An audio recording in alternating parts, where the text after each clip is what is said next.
भजन संहिता 1 जो हमें साफ तरीके पर ये बताता है कि कौन वह व्यक्ति है जो फलदायक रहेगा, और इसके बाद भी लिखा गया है कौन वह व्यक्ति है जो फलदायक नहीं रहेगा।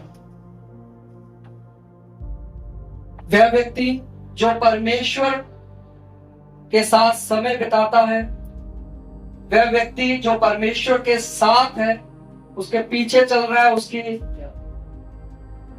वचन में ध्यान दिए रहता है, मनन करता है, मेडिटेट करता है दिन रात। अगर मैं आपसे कहूं बाइबल आपको पढ़ना है दिन रात, तो आप नहीं पढ़ पाएंगे।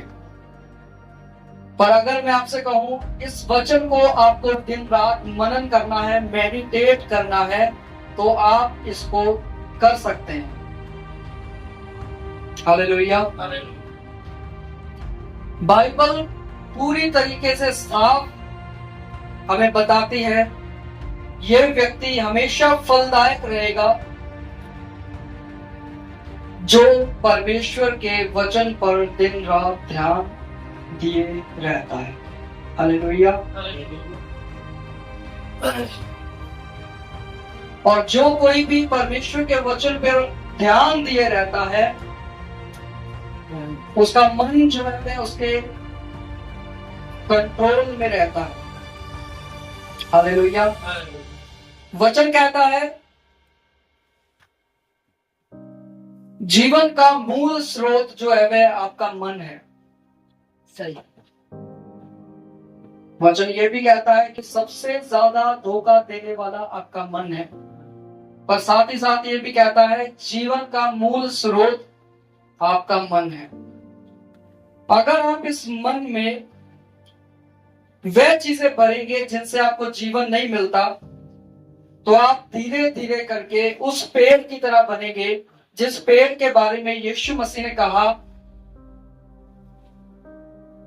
कि एक पेड़ ऐसा होता है जो निकम्मा फल लाता है, जिसको हम निकम्मा पेड़ कहेंगे। हालेलुया। पर एक पेड़ ऐसा होता है जो फलदायक होता है, जो अच्छा फल लाता है, उसको अच्छा पेड़ कहेंगे। समझ पा रहे कि नहीं? अगर हम परमेश्वर की बातों पर ध्यान लगाएंगे तो हमारा मन उन बातों से भरा रहेगा जिनसे जीवन निकलता है, और ये हमारी देह को, प्राण को, आत्मा को हर तरीके से जीवन से भर देगा। पर अगर हम इन पर ध्यान नहीं लगाएंगे तो वह निकम्मा फल जो है हमारे जीवन ही को खराब करेगा। आप धीरे धीरे धीरे करके शारीरिक रीति पर, अपनी मानसिक रीति पर अपने आप को फील करेंगे कि आप कोई अच्छा जीवन नहीं जी रहे, आप कोई ऐसा जीवन नहीं जी रहे हैं जिसमें आप देख सके कि आप फलदायक हैं। हालेलुया। आप सिर्फ उसी पर, वहां पर ध्यान देंगे जहां पर आप परमेश्वर का वचन अपने मन में ले रहे। जिस दिन आपने परमेश्वर के वचन को अपने अंदर लेना बंद कर दिया, उसी दिन आप धीरे धीरे करके बैक स्लाइड होते चले जाएंगे, और इसमें कुछ भी 1% भी झूठ नहीं है। नहीं। हालेलुया। इसीलिए भजन संहिता 1 कहता है वह व्यक्ति उस पेड़ के समान है जो बहती नालियों के किनारे लगाया गया है, जिसकी जड़ें हमेशा पानी में रहती हैं, वह अपनी ऋतु में फल लाता है। और जिसकी जड़ें पानी में ना रहें तो वह कभी भी फलदायक नहीं हो सकता। यीशु मसीह ने कहा मैं दाखलता हूं, तुम मेरी डालियां हो। जो मुझ में बना रहता है वह बहुतायत का फल लाता है, अच्छा फल लाता है। मुझसे अलग होकर के तुम कुछ भी नहीं कर सकते। और ऐसी डालियां भी होती हैं जो सूख जाती हैं, उनके विषय में लिखा है कि वे काटी जाएंगी, अलग की जाएंगी और आग में झोंक दी जाएंगी। तो परमेश्वर के वचन से और परमेश्वर से अलग होकर के हम कुछ भी नहीं हैं। इस वचन को दिन प्रतिदिन जो है वह हमें अपने जीवन में स्थान देना चाहिए, ताकि हम हर रीति से फलदायक रहें। हालेलुया। आइए हम आज के वचन की तरफ चलते हैं, और आज का वचन हम लेने वाले हैं यहोशू की पुस्तक से, उसका होशे की पुस्तक से, होशे की पुस्तक 4 अध्याय, और उसका हम पढ़ने जा रहे हैं 6 वचन। मेरी प्रजा ज्ञान के अभाव से नाश हो गई है। तूने जब ज्ञान को तुच्छ जाना, तब मैं भी तुझे तुच्छ जानकर याजक होने से हटा दूंगा। और तूने अपने परमेश्वर की व्यवस्था को भुला दिया है, मैं भी तेरे बालकों को भूल जाऊंगा। यहाँ पर लिखा है कि परमेश्वर का ज्ञान जो है लोगों ने छोड़ दिया, इसलिए परमेश्वर ने भी उन्हें छोड़ दिया। मेरे पास एक ट्रांसलेशन है जिसमें लिखा है, मेरी प्रजा का विनाश हुआ क्योंकि उनके पास कोई ज्ञान नहीं था, किंतु तुमने तो सीखने से ही मना कर दिया, सो मैं तुम्हें अपना याजक बनने का निषेध कर दूंगा। तुमने अपने परमेश्वर के विधान को भुला दिया है, इसलिए मैं तुम्हारी संतानों को भूल जाऊंगा। हालेलुया। एक चीज बोल करके मैं आपको इसका क्लियर थोड़ा करना चाहूंगा। जहां ज्ञान है, जहां समझ की बातें हैं, वहां पर प्रकाश है, ज्योति है। और जहां पर अज्ञानता है, वहां पर अंधकार है, अंधेरा है। और अंधेरे में कोई भी व्यक्ति जीवन को देख नहीं पाता। हालेलुया। अगर हम किसी पौधे को उगाएं, वह भी तभी बढ़ेगा जब वह सूरज की रोशनी देखेगा, अंधेरे में वह भी मर जाएगा। हालेलुया। होशे की पुस्तक हमें बता रही है, परमेश्वर के लोगों ने परमेश्वर के ज्ञान को नहीं जाना, उन्होंने परमेश्वर के ज्ञान को लिया नहीं, परंतु उन्होंने एक काम किया, और वह काम था सीखने से मना करना। हालेलुया। बोलिए, सीखने से मना करना।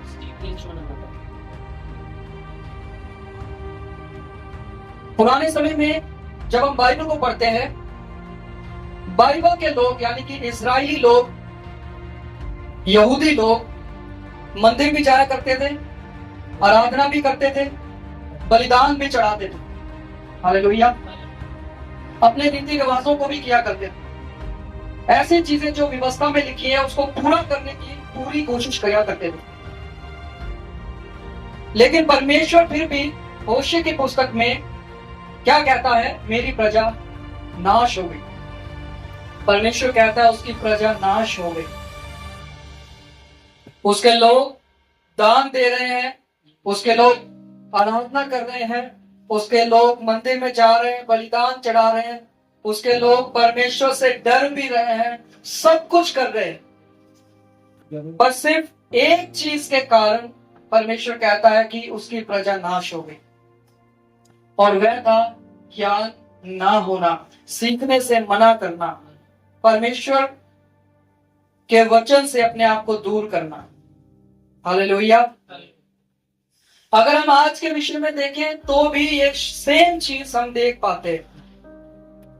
आज भी विश्वासी लोग सब कुछ करते हैं, हर चीज को रीति रिवाजों के अनुसार करना, परंपराओं के अनुसार करना, पर फिर भी लोग जो है वे नाश की तरफ बढ़े चले जाते हैं। हालेलुया।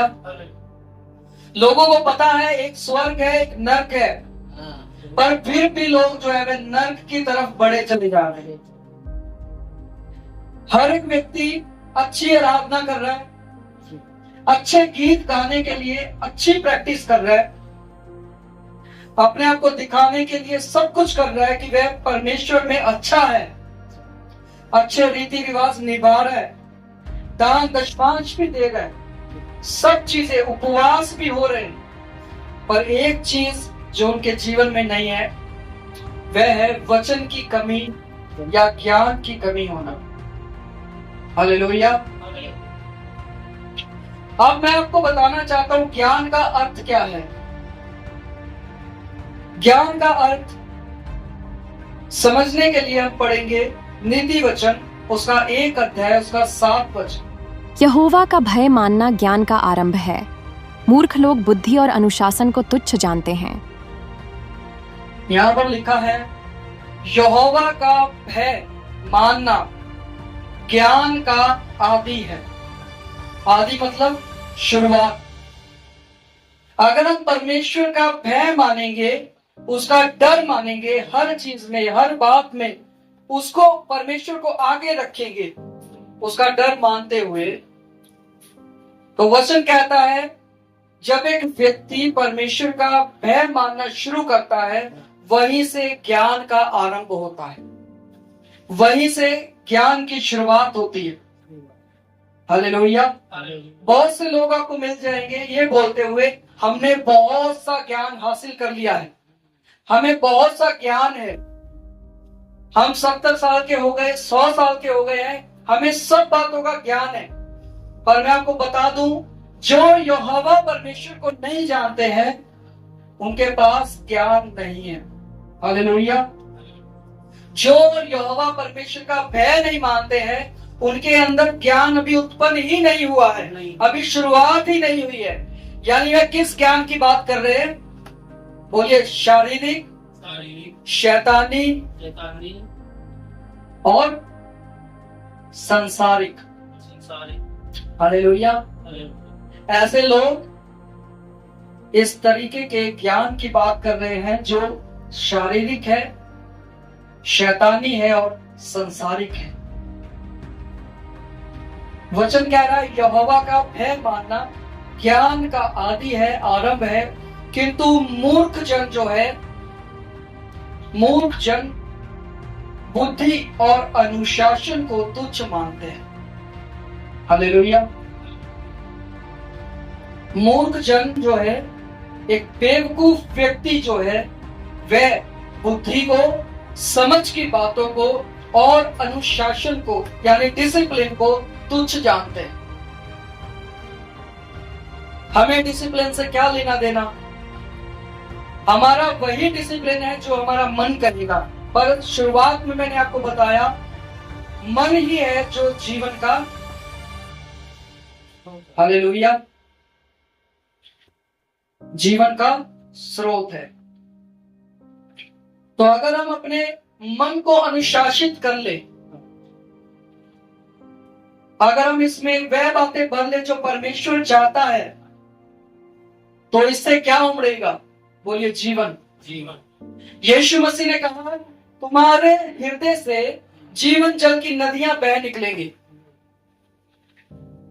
अब वह बहेंगी तब जब आप परमेश्वर के ज्ञान को अपने जिंदगी में काम करने का मौका देंगे, जब आप परमेश्वर के वचन को ले लेंगे, जब आप अपने आप को डिसिप्लिन में लाएंगे, जब आपके अंदर परमेश्वर का भय होगा और जब आपके अंदर ज्ञान का आरंभ होगा, शुरुआत होगी। हालेलुया।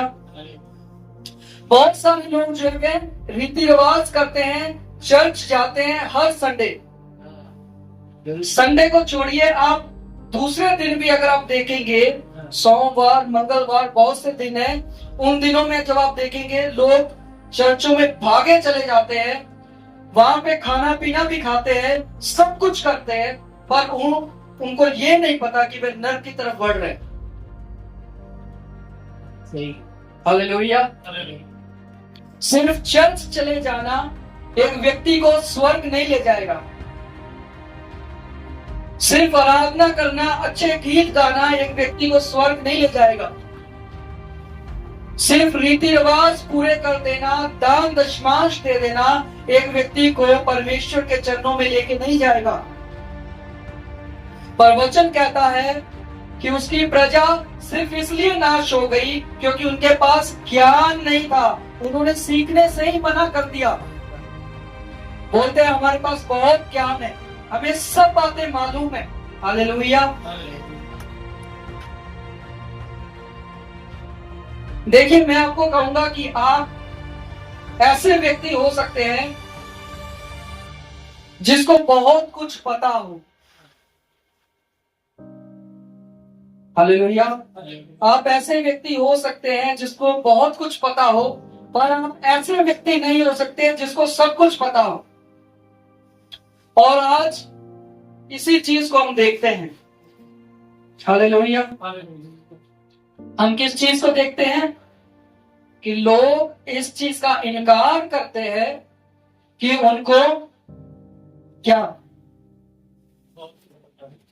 हालेलुया, हर एक व्यक्ति आपको बोलता हुआ सुनाई देगा, मुझे सब कुछ पता है, मुझे सब कुछ पता है, मुझे सीखने की जरूरत नहीं है। मैं कह रहा हूं कि आपको बहुत कुछ पता हो सकता है, परंतु आपको सब कुछ पता नहीं हो सकता। और आज लोगों का नाश होने का कारण यही है, नर्क की तरफ बढ़ने का कारण यही है कि वह कहते हैं हमें सब कुछ पता है, हमें सीखने की जरूरत नहीं है, हमें बाइबल से सिर्फ इतना सीखने की जरूरत है, मांगो तो तुम्हें मिलेगा। आज बहुत से लोग हैं, बहुत से पास्टर्स लोग हैं, बहुत से प्रॉफिट्स लोग हैं, अपने आप को भविष्यवक्ता बोलते हैं, परंतु उनको इस वचन का भी ये नहीं पता कि मांगोगे तो मिलेगा, ये क्यों लिखा गया है। और बड़ी कलीसिया में हम बड़ी आसानी से बोल देते हैं, और परमेश्वर ने ये बड़ी गवाही पैदा कर दी है। परमेश्वर ने कहा है देखो मांगोगे तो मिलेगा। इन्होंने मांगा, इनको चंगाई मिल गया, इन्होंने मांगा, इनको गाड़ी मिल गया, इनको घर मिल गया, इनको नौकरी मिल गया, इनको वीजा मिल गया। और लास्ट में वचन क्या कोट करेंगे, मांगोगे तो मिलेगा। हालेलुया। जब एक प्रॉफिट को, जब एक पास्टर को इस वचन के बारे में नहीं पता है, मांगोगे तो मिलेगा किस चीज के लिए बोला गया है, और हम बड़ी कलीसिया में बोल रहे हैं परमेश्वर ने बोला है जो कुछ मर्जी मांगो, देखो हमने मांगा हमें मिल गया। हालेलुया। तो परमेश्वर की प्रजा जो है इसीलिए नाश की तरफ बढ़ी जाती है, क्योंकि परमेश्वर की प्रजा ने सीखना बंद कर दिया। परमेश्वर की प्रजा आज कहती है हमें सीखने की जरूरत नहीं, हमें मेहनत करने की जरूरत नहीं, हमें बाइबल से क्या लेना देना। हमारा प्रचारक जो भी है वह हमें पुलपिट पर खड़ा होकर के बता देता है, वह हमारे लिए मेहनत करे, हम सिर्फ सुनने वाले हैं। हालेलुया। बहुत सारे लोग सिर्फ सुनने वाले, अगर उसके अनुसार जो पुलपिट से बताया जाता है अगर वह करे भी, तो भी परमेश्वर का वचन कहता है कि वह यीशु मसीह के भाई और बहन कहलाए। यीशु मसीह ने कहा मेरे भाई और बहन कौन है, जो परमेश्वर का वचन सुनते और मानते हैं। हालेलुया। पर परमेश्वर की प्रजा क्या कर रही है, सिर्फ वचन को सुनने वाली है और सिर्फ उन चीजों को लेने वाली है जो उनके लिए बेनिफिशियल है, जो उनके लिए लाभदायक है। जैसे मांगोगे तो मिलेगा। हालेलुया। हमें इस वचन को याद होना चाहिए, मांगोगे तो मिलेगा, खटखटाओगे तो खोल दिया जाएगा। हालेलुया। समझ रहे कि नहीं। तो परमेश्वर का वचन जो है वह हमें क्या कहता है, लोग जो है वे रीति रिवाजों में है, चर्च जाते हैं, हर संडे जाते हैं, अच्छी सिंगिंग करते हैं, आराधना नहीं करते। अगर आज के समय में आप देखेंगे, आपको अर्नेस्ट मॉल जैसे जो एक आराधक है वह नहीं मिलेंगे। हालेलुया। आपको ऐसे लोग नहीं मिलेंगे जो अपना ध्यान सिर्फ परमेश्वर की ओर लगा करके आराधना करें। हमें सीखना चाहिए, सीख करके परमेश्वर के आगे गंभीर रागों से गाना चाहिए, पर सिर्फ अपनी सिंगिंग को दिखाना आराधना नहीं है। हालेलुया। तो लोग जो है वे सब कुछ कर रहे हैं, पर एक चीज लोगों के बीच में नहीं है, और वह है परमेश्वर का वचन, परमेश्वर का ज्ञान। हालेलुया। लिखा यहोवा का भय मानना ज्ञान का आदि है, किंतु मूर्ख जन बुद्धि को और अनुशासन को तुच्छ जानता है। ज्ञान का मतलब सिर्फ जानकारी नहीं है। हालेलुया। ज्ञान का मतलब क्या नहीं है? बोलिए जानकारी। हम कितना भी जानकारी हासिल कर लें, हम ये नहीं कह सकते कि हमें ज्ञान मिल गया। आप कितनी भी किताबें पढ़ लें, आप ये नहीं बोल सकते कि आपके पास बहुत ज्ञान है। ज्ञान का मतलब सिर्फ जानकारी नहीं है, बल्कि परमेश्वर के बारे में सच्चा और आत्मिक अनुभव और समझ को प्राप्त करना है। किसके बारे में? बोलिए परमेश्वर के बारे में। और सरल भाषा में परमेश्वर को जानना ही ज्ञान है। हालेलुया। परमेश्वर के वचन को, आत्मा के ज्ञान को और परमेश्वर की इच्छा को जानना ही ज्ञान है। अगर हमें परमेश्वर की इच्छा नहीं पता तो हमें ज्ञान नहीं है। अगर हमें अपनी आत्मा के बारे में नहीं पता है तो हमें ज्ञान नहीं है। अगर हमें परमेश्वर के वचन के बारे में नहीं पता तो हमें ज्ञान नहीं है। अगर हम अपने स्वर्गीय पिता को नहीं जान रहे हैं, अगर हम उसे नहीं जानते हैं, तो हमारे पास ज्ञान नहीं है। हालेलुया। और जिनके पास ज्ञान नहीं है वो अभी अंधेरे में है। हालेलुया। लोग चंगाइयां लेने के लिए इधर उधर भाग सकते हैं, लोग सब कुछ कर सकते हैं, पर अगर किसी से पूछा जाए बाइबल की एक किताब में इस वचन का क्या मतलब है, तो बहुत सारे मसीह लोगों को इसके बारे में नहीं पता होगा। हालेलुया। और अगर नहीं पता है तो उसके बाद भी वे उस चीज के लिए मेहनत नहीं करते। तो इसका मतलब क्या है? वचन कह रहा है कि उन्होंने सीखने से मना कर दिया है।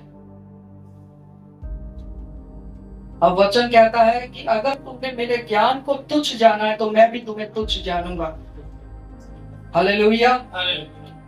जैसे कि एग्जाम्पल हम मान के चले, अगर आपके पास एक गाड़ी है और आप ड्राइविंग नहीं जानते, अब गाड़ी तो आपके पास है पर आप चलाना नहीं जानते, और आप बैठ जाए उसमें चलाने के लिए, तो क्या होगा? क्या उसको चला पाएंगे? और अगर चला भी कोई लेगा तो कहीं ना कहीं वो अपना ही नुकसान कर लेगा। इसी तरीके से आपके पास वचन हो सकता है, पर अगर आपको ये समझ में ना आए तो ये आपके लिए क्या है? सिर्फ एक किताब है। हालेलुया। ये आपके लिए फिर ज्ञान की बातें नहीं है अगर आपका मन इसमें नहीं है। समझ पा रहे कि नहीं? तो जहां अज्ञानता है वहां अंधकार है, वहां ठोकर है। आप एक चीज देखिए, अगर आपको एक कमरे में बंद कर दिया जाए और उसमें बिल्कुल अंधेरा कर दिया जाए और जगह जगह पर वहां पर पत्थर रख दिया जाए और आपको बोले कि आपको कमरे के एक साइड से दूसरे साइड जाना है और आपको नीचे दिखाई ना दे कि कितने पत्थर है, तो आप पत्थर में कितनी बार टकराएंगे? कितनी बार टकराएंगे? कितनी बार गिरेंगे? अगर आप उठ भी जाएंगे फिर आप टकराएंगे, फिर गिरेंगे। हालेलुया। तो जहां अज्ञानता है वहां ठोकर लगना लाजमी है, परंतु जहां ज्ञान है वहां पर प्रकाश रहता है। अगर उसी कमरे में अगर हम लाइट को जला दे तो आपको सब पत्थर दिखाई देंगे, कहां कहां पत्थर है, तो आप वहां से बचकर चल सकते हैं। हालेलुया। अज्ञानी व्यक्ति जो है वह अपने आप को नुकसान पहुंचाएगा, उसको ठोकर लगेगी, गिरेगा। परंतु जो ज्ञानी व्यक्ति है, जिसके पास परमेश्वर का ज्ञान है, जिसके पास प्रकाश है, वह देख करके चलेगा और सही मार्ग पर चलेगा। और एक किनारे से दूसरे पर पहुंच जाएगा। तो हमारे लिए ज्ञान का होना बहुत ज्यादा जरूरी है। हालेलुया। बहुत सारे लोग जो है दिखावे की जिंदगी जीने लगते हैं अगर उनके पास ज्ञान ना हो। दिखावे की जिंदगी का मतलब है कोई व्यक्ति उपवास करेगा और वह उपवास के साथ साथ दिखावे का उपवास करेगा कि उसने उपवास रखा है। कोई व्यक्ति दान करेगा परंतु साथ साथ वह दिखावा भी करेगा कि उसने दान दिया है। प्रार्थना भी करेगा, आराधना भी करेगा, पूरे रीति रिवाज करेगा, परंपराओं को निभाएगा, चर्च भी जाएगा, पर हर चीज उसकी जो है वह दिखावे के लिए होगी। और जब हर चीज दिखावे के लिए होगी तो उसके जीवन में कोई भी बदलाव नहीं आएगा। हालेलुया। अगर हर चीज दिखावे में होगी तो एक व्यक्ति के जीवन में कोई भी बदलाव नहीं आएगा। वह परमेश्वर से नहीं बोल सकता कि मेरे जीवन में बदलाव क्यों नहीं आ रहा है। हालेलुया। तो दिखावटी जीवन जो है वह लोग जीना शुरू करते हैं धीरे धीरे, जब उनके पास ज्ञान नहीं होता, जब वे ज्ञान के लिए मेहनत नहीं करते हैं। अब अक्सर लोग ज्ञान को क्यों छोड़ देते हैं?